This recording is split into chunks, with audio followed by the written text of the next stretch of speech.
Good afternoon. I'm Kimberly Fine, and I'd like to welcome you to our EXJ Community Exclusive event, How to Build a LinkedIn Brand That Gets You Found for the Right Opportunities.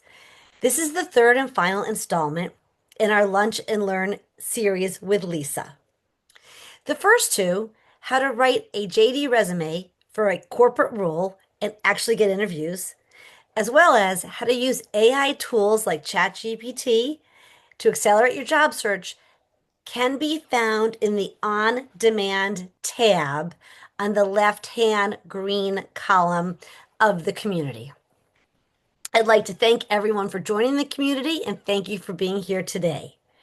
I'm also joined by my partner and our CEO, Neil Handwerker. Welcome. We will be Thanks for coming. we will be recording the session. However, I will cease the recording prior to the Q&A such that each question can be asked freely. It is now my absolute pleasure to introduce Lisa Carman. Oh, Lisa thank is you the so much. Lisa is the owner of Resonating Resumes LLC, where she has helped thousands of professionals, executives, and attorneys craft strategic, keyword-rich resumes and LinkedIn profiles that lead to interviews and job offers. After more than 20 years in corporate America, Lisa discovered her purpose, helping people see, own, and communicate their professional value with clarity and with confidence. Known as the resume guru, Lisa blends her corporate insight, coaching expertise, and storytelling finesse to help clients transform their career, materials, and mindset. Her personalized approach helps professionals identify that which sets them apart and communicate their value in writing, online, and in interviews. Consider Lisa your partner in progress, a trusted guide who helps attorneys translate legal experience into business value, communicate their strengths with confidence, and open doors to a new, fulfilling corporate career. Thank you to all of the attendees. Lisa, thank you so much. It's now my pleasure to turn it right over to you. And I'm going to go straight to sharing my slideshow. Let's present. And are you seeing my slideshow, Kim? Awesome. Now, is everybody in the session? I just can't see any of the attendees. You are on mute, Kim. There's a little click on the bottom where you could hit attendees. And as a panelist, you should be able to see that. It's called participants, Thank you. and it's where they've all been making comments and things. Okay, I just had the chat open. Got it. All right. Well, I am Lisa Carman, and I'm a corporate transition specialist and strategist. That's what I do. I spent well over 20 years in corporate America myself, and long story short, found my passion in working one-on-one with clients, helping each person to own their value and then articulate that in a resume, in LinkedIn, and in the interview process. So I kind of do it all. I don't just write a resume or write a LinkedIn profile. I work one-on-one with you to help you make progress and land that next opportunity. So it's a really exciting thing for me. Even after writing thousands of resumes, I kid you not, thousands of resumes in the course of my career, I'm excited every time I get to meet a new client. It's really important to me to do the right thing and to help people step forward with momentum and power. So I encourage you to connect with me on LinkedIn. You see my LinkedIn profile address there on the slide, and I also included it in the chat at the very top of the chat. You can look at all my different areas that I'm active in. And I think what's most important for all of you to know is you can do this. The job market is tough out there. I'm not going to lie to you, but my clients are getting interviews, they're getting job offers, and it's happening. So it's just a matter of positioning yourself right, and LinkedIn is the perfect engine to do that for you. So, LinkedIn is a professional networking platform, and it truly has become the epicenter for business opportunities and for influence building. So, it's a couple different things there. So, consider right now your own LinkedIn profile. How's it looking? Are you getting reach outs by recruiters? And the key is for the right roles and opportunities. Do you have a LinkedIn profile? Are you proud of it? So, like it or not, whatever you have on LinkedIn or don't have, as the case may be, it is your online professional brand. That's who you are out there in the online world. And you want to show that you're up to speed with the latest and greatest technologies, and LinkedIn is one of them. So you should. One of the things that floors me every time is when I see the stats on LinkedIn members and how it's grown. LinkedIn was launched in 2003. I've been actively involved on it since 2007. There's been so much change in the platform itself.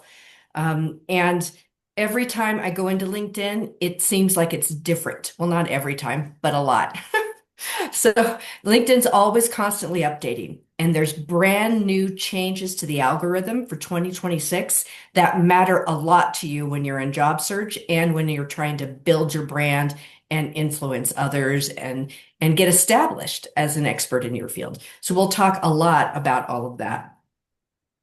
All right, so let's take a look at what we're going to be covering it really quickly. I'm going to talk about those new LinkedIn algorithm strategies for content, and I'm going to talk a lot about how to build your LinkedIn presence and build it in a way that the algorithm will reward you. And when I say reward you, it means get your profile out there to a larger audience, including hiring authorities and recruiters. So you can't just put your LinkedIn profile out there and do nothing. You got to broadcast it. You have to work with it. You have to work on it. It's really important to be a part of it on a regular basis and be active. We'll also talk about one of the most important things in job search, and that is incorporating keywords in your LinkedIn profile. And I'll show you everywhere you need to do that. And then the skills section. A lot of people consider the skills section kind of mysterious. Like, how did that skill get there? Is that even a skill I want on my profile? Where did it come from? So we'll talk about that and how to use the skill section much more strategically. And the biggest message I want you to hear from this presentation is activity equals visibility. So once your brand is established, be active on it, do the right things in the right way, and we'll talk about what that looks like. It's not having to be on LinkedIn every single day, all day long. It's actually the opposite of that. So we'll talk about it, and I'll help you get accustomed to that and understand exactly what you need to gain some momentum in LinkedIn. So our agenda over the next several minutes, and Kim, I'm going to count on you to let me know when I have 5 minutes left. Okay, will do. Thank you, thank you. So we'll talk building your brand, we'll talk about your LinkedIn activity, and then we're going to do live Q&A. And assuming we have time, I would like to review a couple of LinkedIn profiles live. So any brave souls out there who would like me to do that, make sure you raise your hand when it's time. So what I'm going to do is talk first, then we'll do Q&A. I'm also offering everyone on this session a free resume review or LinkedIn profile review. And I also will be reaching out to each of you as well. And so let's go first to the first thing anyone sees on your LinkedIn profile, and that is your picture and your background image. So the first thing that you see here on the slide is a background image of a friend and client of mine, Pam. She has a fantastic LinkedIn headshot photo, and it is a professionally done headshot, and I think you can tell. Positions her well, presents her in a very positive way, confident, competent, professional, looks great. And then this background image that she has, you don't want that. That's LinkedIn's default if you don't upload a professional background image. So think of it this way. The background image and your photo are your visual brand on LinkedIn. So do not settle for this. Make sure you're bringing in an image that you can speak about in interviews. So we'll talk more about that as well. This next image you see down here is another client of mine. She's actually a general counsel, and her image is this beautiful sunflower. I would be telling her, actually, I helped her with her resume. I would be telling her, I like the sunflower. It's bright and shiny. It's beautiful, but it has nothing to do with who you are as a leader, as a team player, or a team coach, or a mentor, or anything about business. So I would be coaching her to incorporate something onto that sunflower image or pick a whole new image. Like what she could incorporate is the top three things she does best in a text box on top of the image. That's just an example. So from here, I'm going to go and share my own LinkedIn profile, and we're going to step through what matters most and what you need to be concerned about. So if you're a note taker, make sure you have plenty of paper. All right, Kim, can everybody see my LinkedIn profile? Mhm. Fantastic.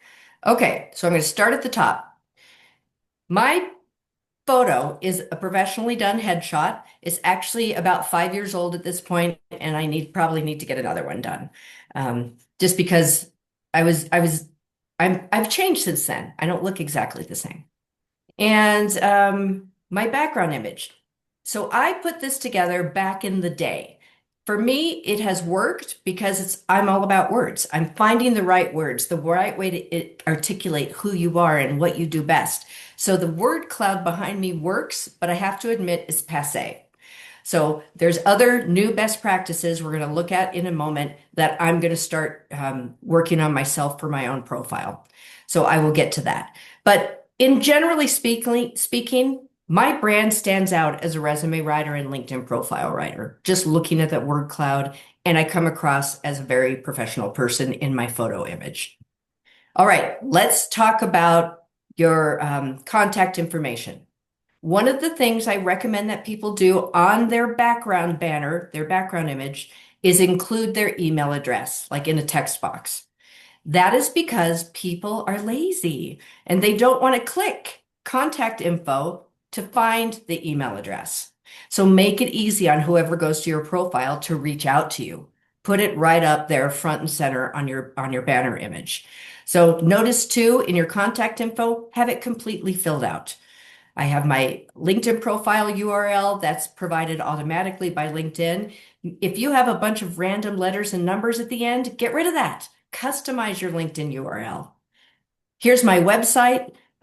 I also include my phone number. And for those of you concerned about privacy, let me tell you that even as a younger woman, I have never had an issue with someone using my phone number and harassing me. And I've been on this platform since 2007. I'm just telling you, I've never had an issue with it, and I haven't talked to anyone else who has. The people I hear that have had issues are in Facebook and other platforms, but not LinkedIn. My email address is front and center, but just in case someone who's reviewing my profile is lazy, I also include it right up front and in my About section at the top. All right, so on to the LinkedIn headline. This is one of the things that has really changed in the LinkedIn algorithm. The LinkedIn algorithm heavily weights the LinkedIn headline. So what it's looking for is matching skills and expertise to what you say you're good at. And what I'm saying here is there's three things you want to have in your LinkedIn headline. You want to have job titles of interest. You don't have to have 8 of them. You can have 2 job titles of interest. Notice that I've got executive resume writer, career coach, LinkedIn profile writer. So what I'm trying to cover are the words that people will search on to find me. Likewise, when you're in job search, you want to cover the words and titles that recruiters will search on to find you. So I've got a couple of titles in here. Then I also talk about cover letters because people will search on cover letters and find me. Interviewing skills, LinkedIn branding, job search. And then I included a value proposition at the end. And I recommend everyone do this, but it's got to be short. Writing resumes that result in interviews and job offers. That's what I'm all about for people. So that's my kind of my value proposition at the end. So 3 things to cover. Your job titles of interest, the ones you're ready to step into and be successful, even if you haven't done it yet. skills that are from keywords in those job descriptions, and a value proposition at the end. You have 220 characters in the headline field, so you've got plenty of space. So that makes the best headline that will be heavily weighted in the LinkedIn algorithm and help you get found by more people. All right, let's move on down. Oh, by the way, I do always recommend LinkedIn Premium. This is the premium badge. If you have LinkedIn Premium, it really does give you advantages that are worth it in job search. I think it costs like $50 a month at this point. And when you get premium, it's worth it for job search. Then turn it back off and go to the free basic plan after you get your dream job. That's what I recommend. All right, let's scroll down. There's some analytics provided to me because I have premium. Things like my profile views, post impressions, my search appearances, my profile views. This is really valuable, and you can find that on your homepage as well. This is like a warm lead in sales. When you go to look at profile views, and when you have premium, you have a whole bunch more people to view than if you have the basic free plan, and it only gives you 5 per month. So with premium, you can see everybody, unless they're in what's it called? The mode where you want to be a secret, phantom mode. Someone at this university looked at my profile, and I don't care about that. If they're in phantom mode, I don't care. It doesn't matter. But all the people that have been to my profile are a potential new business connection. I might be connected with them, I might not.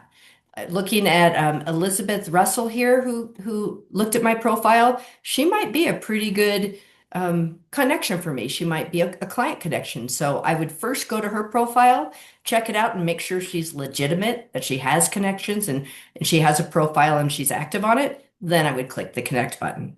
And I wouldn't click it here. I would click connect from the more button on her LinkedIn profile so that I could personalize the connection request with a little note saying, "Hey, Sarah, I noticed you went to my profile. I'm a LinkedIn and profile and resume writer. I've been doing this work for many years and love it. What can I answer for you?" So that's how you handle when who's viewed your profile. That's how you really farm this and go deep into it. So I'm going to go back to my profile view. All right.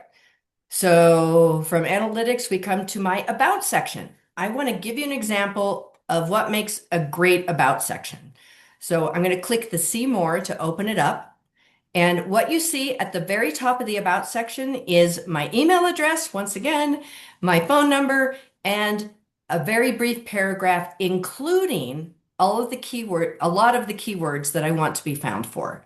Just like you should include the keywords from job descriptions you want to be found for. So the most important thing in your about section for the algorithm is the first 300 characters in the about section. So I used to have a bunch more information here at the top, listing my partners like ex judicata and my dear friend Shelley Johnson, and also listing some other information about me being a best-selling contributing author. And then I realized the top 300 characters are what matters most. So I moved all of that other information to the bottom. So the top 300 characters are what's weighted the most in LinkedIn. So keep that in mind. You have 2,600 characters to work with in the About section. That's super exciting. That's like a page and a half of content.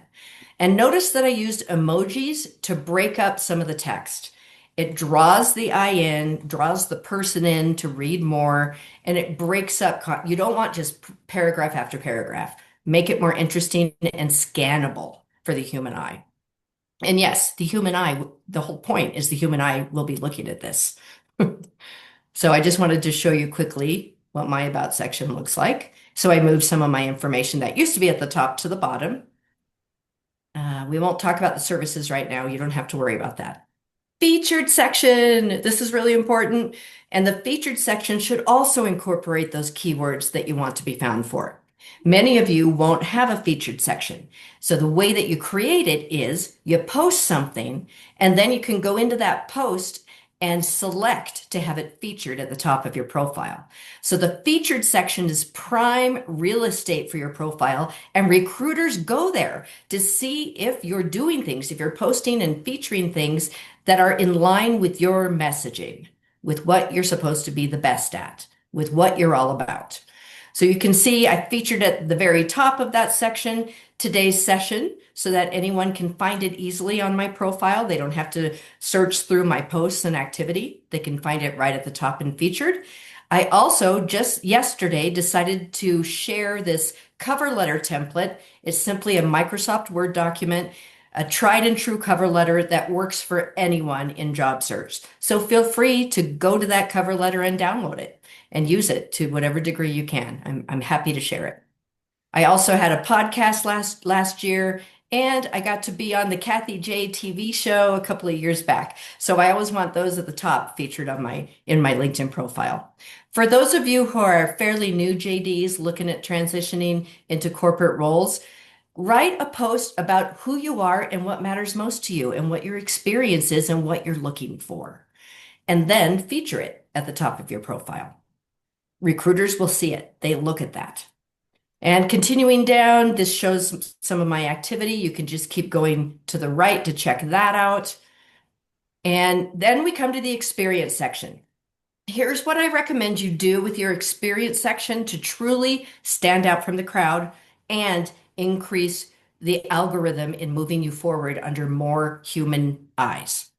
So first of all, let me open this up. You don't need to read all this, but what you do with your experience section is for each role, write up something that was memorable or important to you or significant about that job that you recall. So write it in first person saying, "Oh my gosh, this role represented the most amazing team opportunity I've ever been a part of," or "I had an incredible mentor who I will be forever grateful for," or I drove the greatest revenue hike in company history in this job. So whatever you can say to differentiate yourself and show your personal insight, just a few lines, it doesn't have to be paragraphs, just a few lines at the top of each of your jobs. Then take what you've done with writing the resume and your amazing achievement bullets with results attached, quantitative or qualitative results, and rewrite them for LinkedIn. The reason for this is whatever recruiter or hiring authority is looking at your LinkedIn, if they're interested in you, they're looking at your resume as well if you've applied. So if you first get to them through your resume, then they're going to go to your LinkedIn. So you want to make it a different read, something more compelling, more insightful about who you are and how you get results. All right. And then moving down from the experience section, make sure your education is listed, any projects you would like to speak about, and throughout all of it, your experience section everywhere, you are incorporating keywords for those job descriptions you're interested in. That's one of the things I do best. I'm just really good at it at this point in my career. I've done it so many times. And then if you have any volunteering, make sure you include that. And that brings us to the skills section. It's not just a list of skills. It is a ranked list. So skills matter much more than you think. And when you think skills, think keywords. Okay? And most people don't put that together. So I'm going to open up. I have 53 skills listed. You should know that you can have up to 100. And LinkedIn last year decided that 100 skills would be sufficient. That's because LinkedIn is encouraging us to incorporate all those different keywords. Keep adding them in, whatever is relevant for you moving forward in your career. So the first 3 skills in your profile are weighted the heaviest with the LinkedIn algorithm. So that means those first 3 skills should be what you want to be found for most, the keywords. I have recently added artificial intelligence to the top of my LinkedIn profile skill section because I'm doing a lot of AI presentations for using AI in job search, like I did last time for Ex Judicata.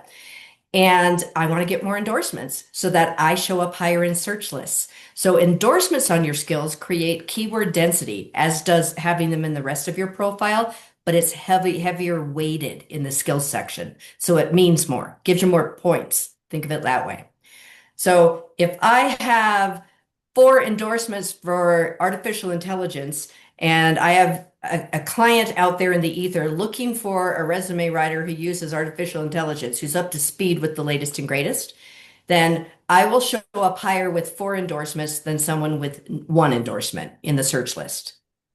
Okay, so I've actually got my top 20 LinkedIn skills all in order from one all the way down to my 53rd.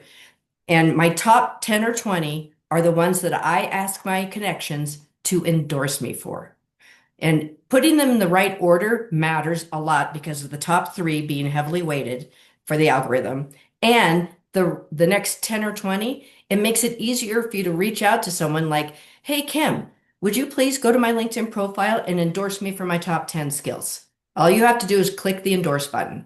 You all don't see that because I'm in my own profile. But when you go to my profile, I would ask each of you, endorse me for my top 10 skills. And I'm happy to do the same for you. It is a numbers game with the number of endorsements. I say have an endorsement party with your friends. Endorse everybody. First, get them in the right order, get the right skills and keywords in there, then have an endorsement party and endorse people. That's all you're trying to do is help them move forward in their career and get found for the right opportunities. So I wanted to show you that resume writing, I don't have endorsements for because I was really pushing on getting endorsements for executive resume writer for a long time. Now I'm looking for endorsements just for resume writing and job search. So those 3, please endorse me. And I've also got LinkedIn branding, LinkedIn training, because I do a lot of LinkedIn training for people, interview preparation. And then I've got endorsements for presentational speaking, career development coaching, LinkedIn profile writing. So different terms that I don't need as many endorsements on anymore because I've already got a lot. Another one to point out, I've got leadership development and training because that was my old life. That was my first act in business, in corporate, and I've got 99 plus endorsements on each of those. Do I want to get more endorsements? No, I don't need more on those, but they're still impressive to have in my profile. So I just moved them down. So just to give you an idea of how skills work and why they matter to you. All right, back to my profile. All right, so we're past the skills section. That brings me to LinkedIn recommendations. So give and get LinkedIn recommendations. I always forget to ask, but I recently got one on the 7th from Moon. She was amazing to work with, and she continues to send me clients. She's a fantastic professional, really wonderful person. But also give. So don't forget to be giving. Maybe that's how you get a recommendation is give one to someone first, someone you know and trust and respect in your one of your jobs you've been in. But they matter. And recruiters look at that, so do hiring authorities. They look at your recommendations. I've got over 128 recommendations because I've been doing this forever. And then I've got some publications to talk about, organizations I'm involved in, and then interests. So when you're in job search, make sure you are following the LinkedIn business page and the website of any company you want to apply to. Follow them first. Some companies use an algorithm that screens candidates out if they're not at least following them. So make sure you follow. Follow top voices in the industry you're interested in. Get the latest and greatest on what they're saying. And when you follow companies, you're also going to start seeing what's going on with that company in your LinkedIn home feed, which matters a lot when you're in job search and you're trying to speak to that company with relevance and clarity in an interview or even in a cover letter.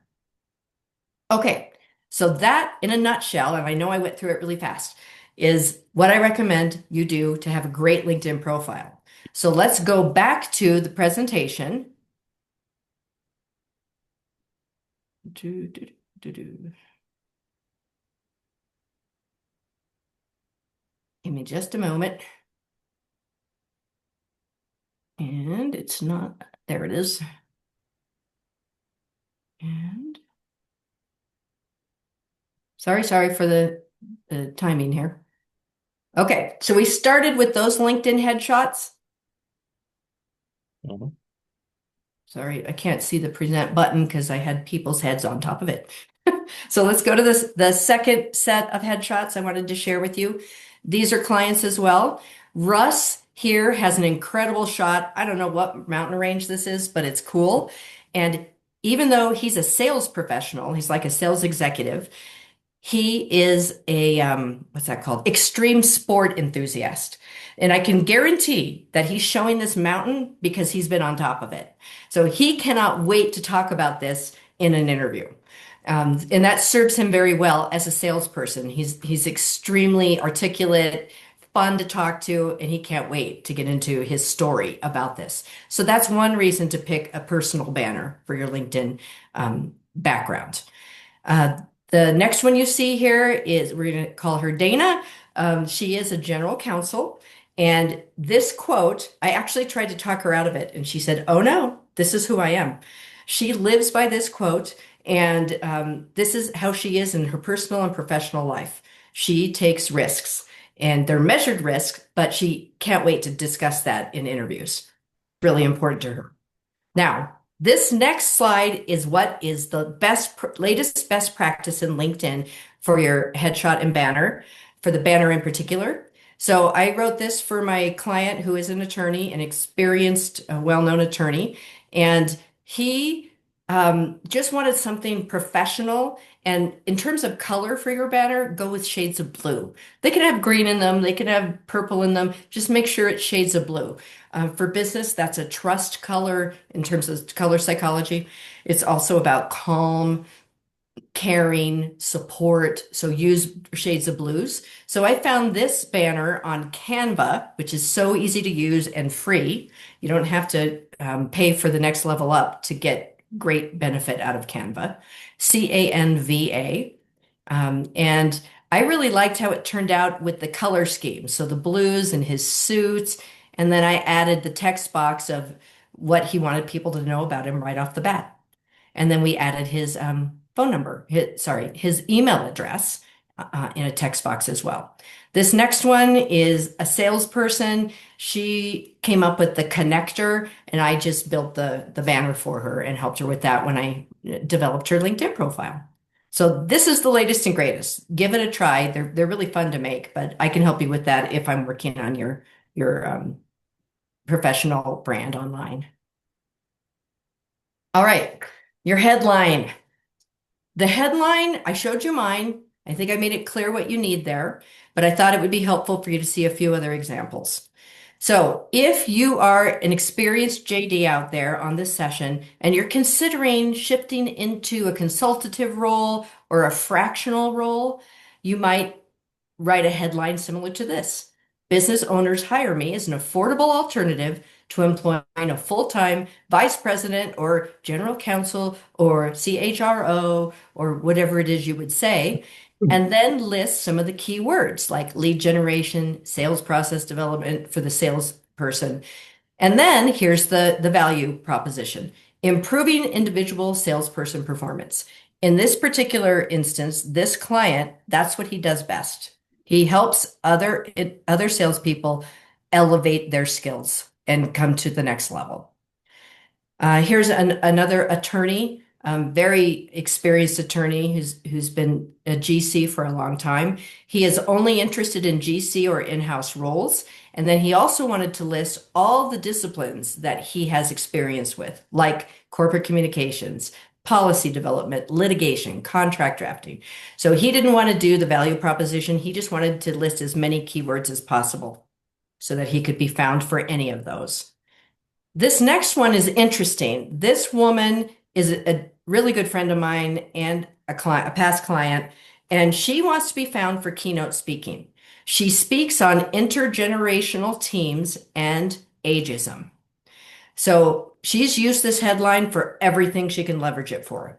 She also included the organization that she founded, Second Act Women.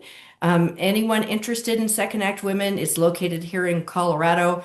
It is for women 40 and 50 plus who are looking to go to the next level or open their business or whatever it is, and it's all about support.